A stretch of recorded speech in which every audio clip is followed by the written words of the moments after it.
And no, this one doesn't sound like that, because, well, it's a diesel. We're behind the wheel of the new Jaguar XF, Jaguar's new mid-size saloon competitor. The one we're driving here is the 20D, so it is a 2-litre 4-cylinder turbo diesel. Makes 132 kilowatts, 430 newton meters of torque, and that's a nice amount of torque. And be thankful for that, because in other parts of the world they get the 120 kilowatt diesel. There. While it's nice to have, you don't really need much more power than that. This is thanks to the way that Jaguar uses aluminium in their construction. There's more aluminium in the construction of the new XF, which means that it's lighter than the outgoing model. Tips the scales at just under 1,600 kilograms. They've also played with the dimensions a little bit, so the wheelbase is a little longer and that gives you more space inside, but we'll chat a bit about that later on. The overhang's a little shorter, but the overall design, well, hasn't changed much. I guess it's a case of if it ain't broke, don't fix it. Now we move on to the interior of the Jaguar XF, and we have to mention the competition at this point, and that is of course BMW's 5 Series, the Audi A6, and Mercedes-Benz's E-Class. So, some tough competitors there, but I'm pleased to report that the Jaguar measures up beautifully. This interior is beautifully trimmed in a very typical British fashion. So, it's stitched leather all over the place, and everything that you touch has a wonderful feel. My one criticism though is that the places that you don't touch do feel a little cheap. So there's this plastic around the gauge binnacle and up here by the doors.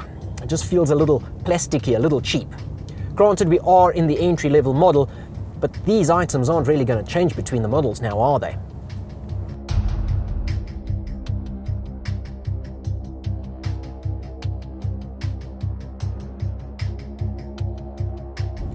Jaguar have improved on the interior space with this juggling of its dimensions, both in actual space and perceived space. At the back, there's a genuine increase in the rear legroom. Up front, the scalloping on the dash just really lends itself to making the cabin feel a lot larger than what it is.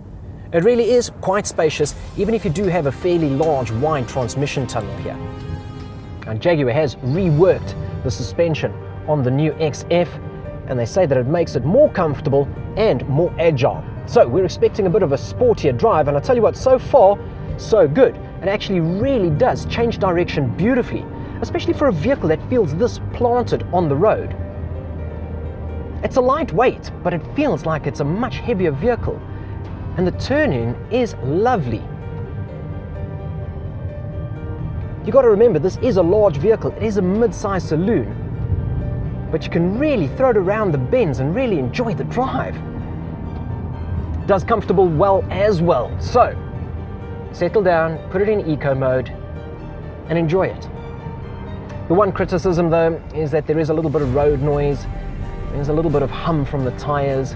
It doesn't seem as well insulated as some of its German counterparts.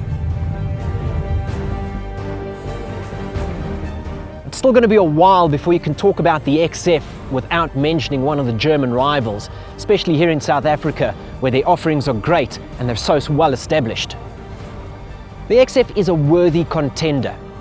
The 20D Prestige model that we've got here retails for just shy of 750,000 Rand. It really is a cracking car, but I think the real fun's to be had in one of the sport models.